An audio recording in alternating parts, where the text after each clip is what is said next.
Hello there. I am Kios Ronin Beatmaker, and welcome to Lounge Ronin. All things, everything. And before we get into it, if you're new to the channel, please make sure to hit that like button, subscribe, and ring that notification bell. And on this episode, we're going to discuss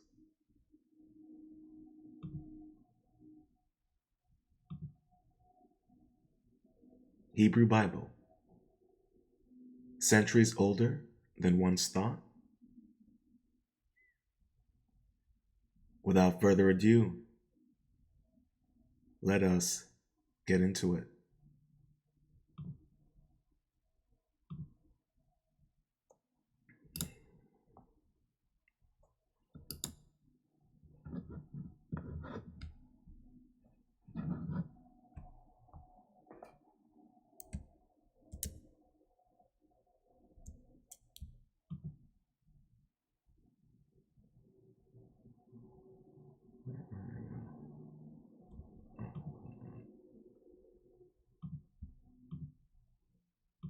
Here we go.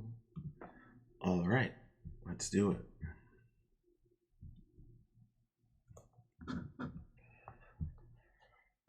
Now, this article was updated April 13th, 2016, and it was written by Natalie Klimzak. Analysis show that the Hebrew Bible may be centuries older than once thought. New research may change the early history of Christianity and Judaism. Research from Tel Aviv University believed that a discovery from Erid proves that the Hebrew Bible was written much earlier than thought. Their research also suggests a surprisingly high level of literacy in the Kingdom of Judah circa 600 BC. The results of algorithmic handwriting analysis presented by researchers in PATS suggest that the Hebrew Bible was composed before the historical deconstruction of the Kingdom of Judah and Jerusalem in 586 BC. The researchers say that the shards discovered at a frontier fort in Arad, Israel, date back to around the 17th century BC and were written by at least 6 different people. Live Science reports that the discovery has started a discussion regarding the timing of the composition of a critical mass of biblical texts.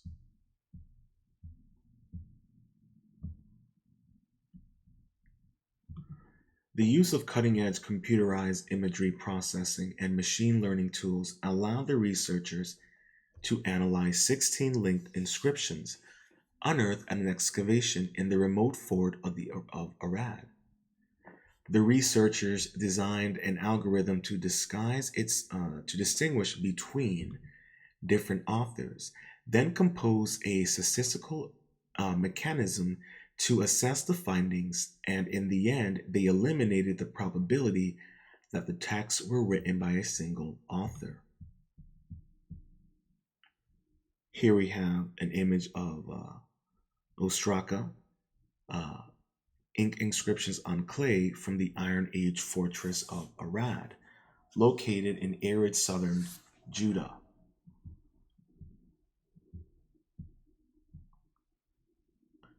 The group of researchers is led by Professor Israeli Finkelstein of Tel Aviv University's Department of Archaeology and Ancient Near Eastern Civilizations and Professor Eliezer Payinsky of Tel Aviv University School of Physics and Astronomy. Professor Finkelstein believes that the answer to this problem lies in the questions. What were the literacy rates in Judah at the end of the First Temple period, and what were the literacy rates later on, under Persian rule? According to the researchers, an abundance of literate individuals in Judah may have set the stage for the completion of biblical works that constitute the basis for Judahite history and theology, such as the early versions of the books of Deuteronomy to Second Kings, as Professor Finkelstein said, quote, adding what we know about Arad to other forts and administrative localities across ancient Judah, we can estimate that many people could read and write during the last phase of the First Temple period. We assume that in a kingdom of some 100,000 people, at least several hundred were literate. Following the fall of Judah, there was a large gap in production of Hebrew inscriptions until the 2nd century BCE. The next period with evidence for widespread literacy, this reduces the odds for a compilation of substantial biblical literature in Jerusalem between 586 and 200 BCE.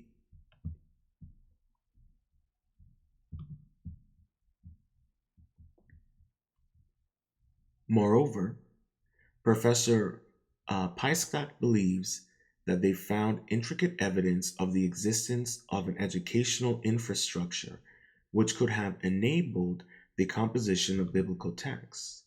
The inscription discovered in Arad contained instructions for troop movements and the registration of expenses for food.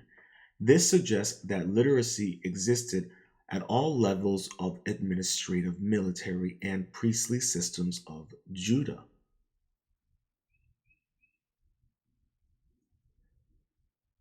So here we have a map presenting that for us. So it goes the king of Judah, mentioned in Ostraca 24 as dictating the overall strategy, unnamed Jehudite military commander, Malki-Hu, commander of the Arid fortress, and then it breaks off to Kitalemian officers, and then it also breaks off to Jeremiah and Nehemiah. Elisabi in charge of Arid warehouse, and then subordinate to Elashib, and subordinate of Elashib. I'll leave it there for a hot minute so everyone can take a little bit of a look at it in case it piques your interest. While I take a sip of my beverage.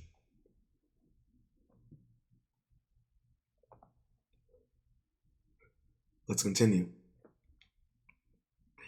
Reconstruction of the heretical relationships between hierarchical relationships between authors and recipients in the examined or read inscriptions also indicated the differentiations between combatant and logistic officials. The next steps for the team of Tel Aviv University will be to exasperate from Arad to a border area. The knowledge of the skills of reading and writing, which were not limited to a tiny elite, but were quite common, may be the key to the greatest secret of the Bible. This is not the first time when the dating of the Bible is questioned. One of the most important discoveries related to that was made in 1947. The Dead Sea Scrolls gave new light on the composition of the Bible. The materials discovered in Qumran are dated back to the Hasmonean, 152 to 163 BC, and early Roman period 63 BC to 68 AD. Here we have a photograph of the War Scroll.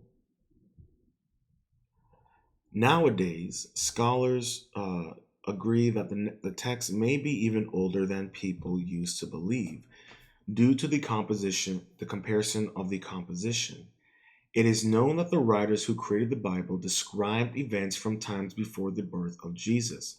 One good example is the earthquake reported by the 1st century Jewish historian Josephus.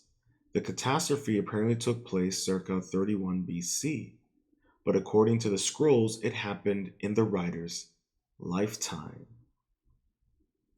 Now, let's take a little bit of an extra dive into this.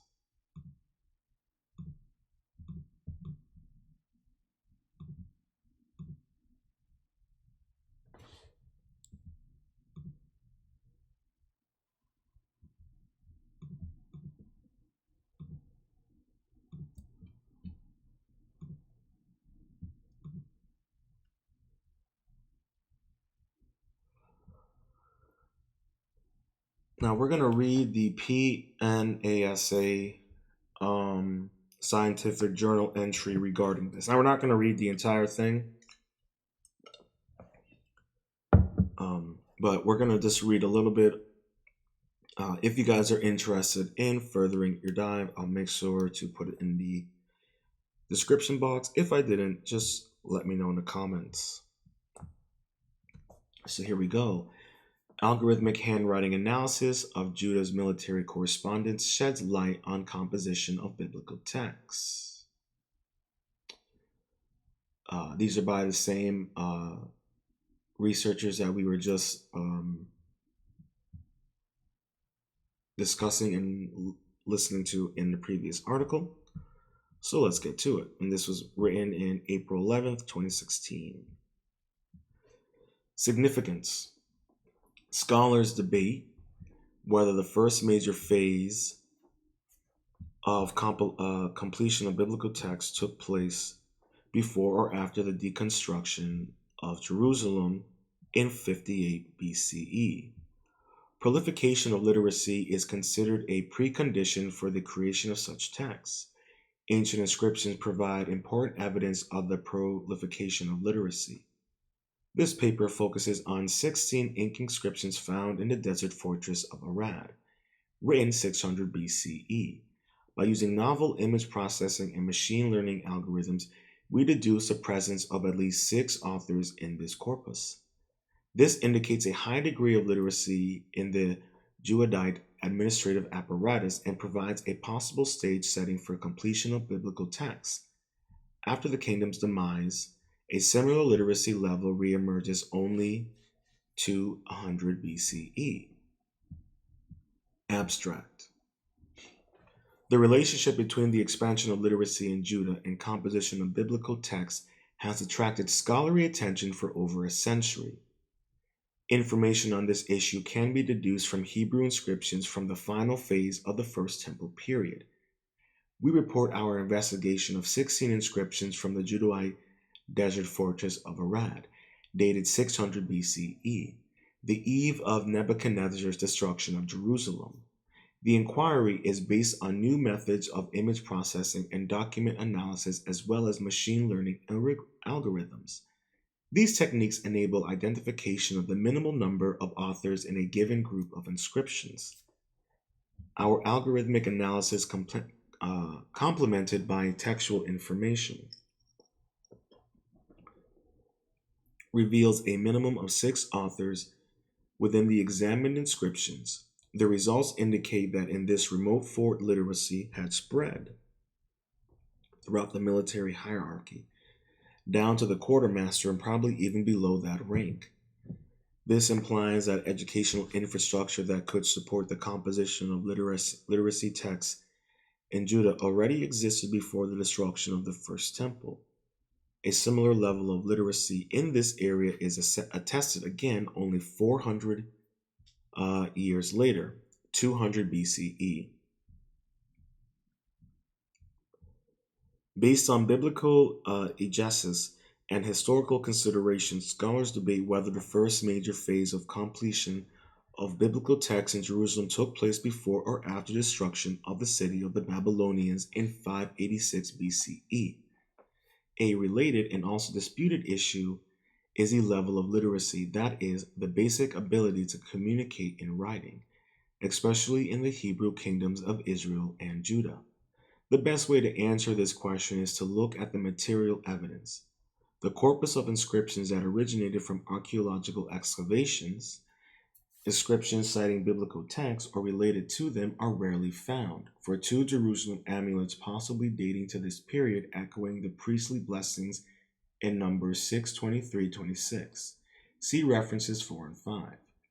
Probably because the papyrus and parchment are not well preserved in the climate of the region. However, ostraca, inscriptions in ink, and ceramic sherds that deal with more mundane issues can also shed light on the volume of quality of writing and the recognition of the power of the written word in the society. To explore the degree of literacy and stage setting for completion of literacy texts, monotratic Judah, we turn to Hebrew ostraca from the final days of the kingdom before its destruction by Nebuchadnezzar in 586 BCE and the deportation of its elites to Babylonia. Several corpora of the inscriptions exist from this period.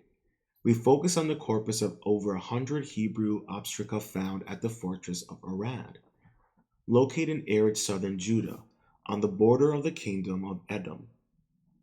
The inscriptions contain military commands regarding movement of the troops and provision of supplies, wine, oil, and flour, set against the background of the stormy events of the final years before the fall of Judah. They include orders that came to the fortress of Arad from higher echelons and the Jehudite military system, as well as correspondence with the neighboring forts. One of the inscriptions mentions the king of Judah and another the house of YHYW, referring to the temple of Jerusalem, Yahweh. Most of the provisions orders that mention the Kittim, apparently a Greek mercenary unit, were found on the floor of a single room. They are addressed by a person named Elisabeth, a quartermaster in the fortress. It has been suggested that most of Elishahib's letters involve the registration of about 1 month's expenses. Here we have a map. Main towns in Judah and sites in the Beer-Sheba Valley mentioned in the article. Of all the corpora of Hebrew inscriptions, Erd provides the best set of data for exploring the question of literacy at the end of the First Temple's period. The lion's share of the corpus represents a short time span of a few years, 600 BCE. It comes from a remote region of the kingdom where the spread of literacy is more significant than its decimation in the capital and is connected to Judah's military administration and hence bureaucratic apparatus. Identifying the number of hands involved in this corpus can shed light on the dissemination of writing and consequently the spread of literacy in Judah. Algorithmic apparatus.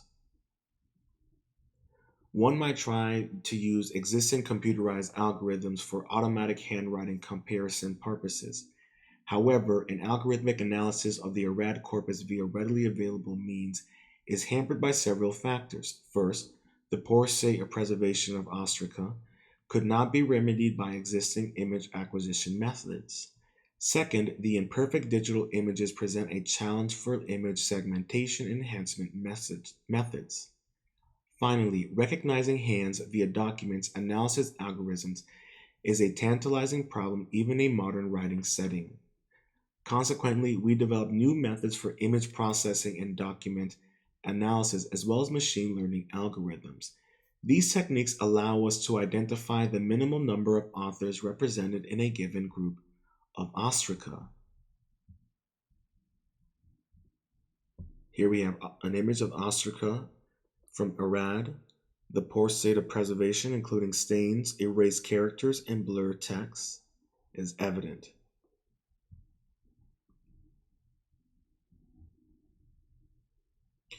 Our algorithmic sequence consisted of 3 consecutive stages, operating on digital images of the ostraca. All the stages are fully automatic, with the exception of the first, which is a semi-automatic step. Restoring characters, 1. Extraction of character features, describing their different aspects, angles between strokes and character profiles, and measuring the similarity between the characters' features and feature vectors. 2. 3. Testing the null hypothesis, HO for each pair of ostraca, that 2 given inscriptions were written by the same author. A corresponding p value is deduced, leveraging the data from the previous step. If we reject equation, we reject equation and accept the competing hypothesis of two different authors. Otherwise, we remain undecided. The end product is a table containing the P for comparison of each pair of ostraca. Before implementing our methodology of the arid corpus, it was thoroughly tested on modern Hebrew handwritings and found solid. See supporting information for details. Okay, results. Using the computerized procedure, we analyzed 16 inscriptions from the arid fortress, namely Ostraca 1 through 101, which are relatively legible and have significant number of characters for examination. Two of the inscriptions, Ostraca 17 and 39, are inscribed on both sides of the shed, bringing the number of texts under investigation to 18. The results are summarized on Table 1. The Ostraca numbers had the rows and columns of the table, with the intersection spells providing the comparisons. P. The cells with equation are marked in red, indicating that the two Ostraca are considered to be written by different authors.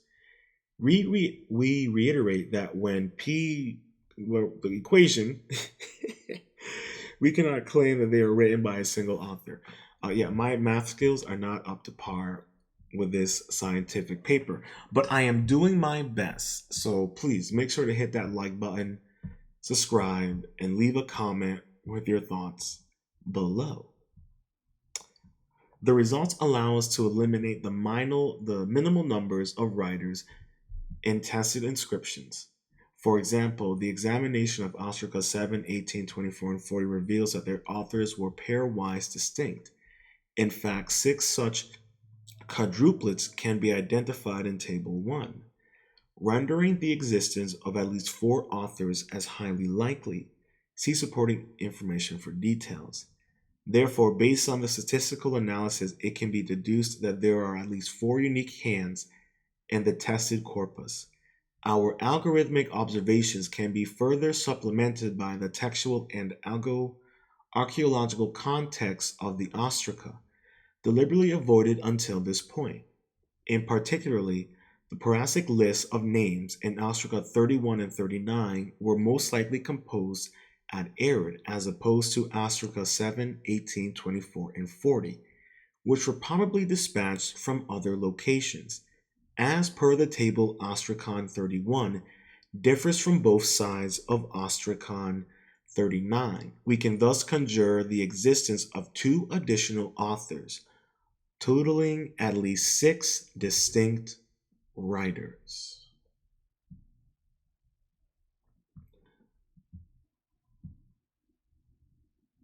Now, as I said, you're more than willing to continue to head on through this article. I'll make sure to leave it in the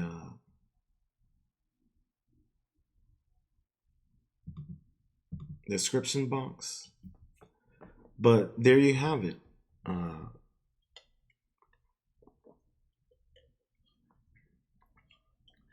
It's much older.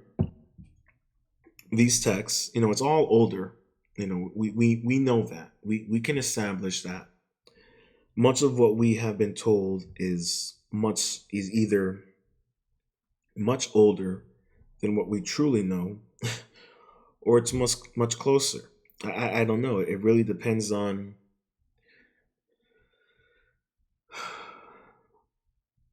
I'm not sure. Right now, I've been doing research on other things, and it's been aiding in this research, but conflicting with it at the exact same time. So I've been struggling a little bit there. But needless to say, I think for anyone out there, like you have to understand that, when it comes to much of this, ancient text, especially when it comes to religious text, we got to really take time. We can't jump to conclusions and make an assumption that this is when it was made or this is when it was created or written and that's it. Because as more and more tests keep on being done, we don't know what updates have been done to this project since it first started in 2016. So for all we know, it's even older than what they previously thought back in 2016. We don't know. Maybe someone out there be more than willing to do a little bit of an update for us. But the point that I'm trying to say is that we really have no clue how old things are or how recent things are, because our time of reference has been so fucked with that we really can't comprehend things unless you're willing to do that work. And even then, you might go a little crazy, through it all, but you might come out more sane than when you started. And I think for me, that's the scary part. Yeah.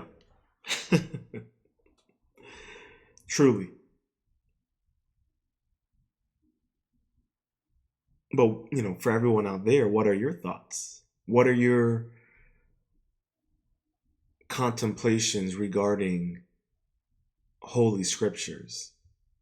I'm sure many of us out there have our doubts and have our suspicions. But as I said in a previous episode, we have this domestication system that has a little subconscious shock collar in us.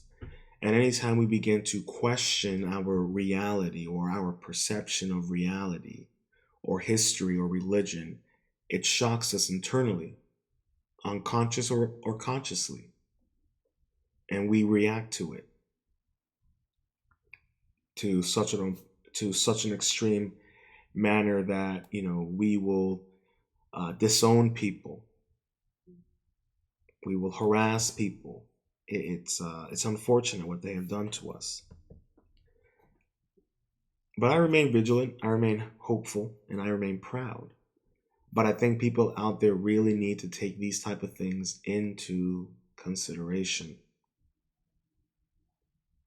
You don't really know what's going on out there if we don't really understand the truth of what's been hidden to us and the lies that are being spoken as absolution.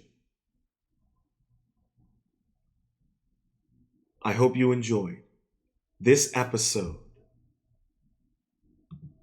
of Lounge Ronin. All things, everything. If you've made it this far, please make sure to hit that like button, subscribe, and ring that notification bell. And until next time, stay positive, stay focused, stay true, and much love.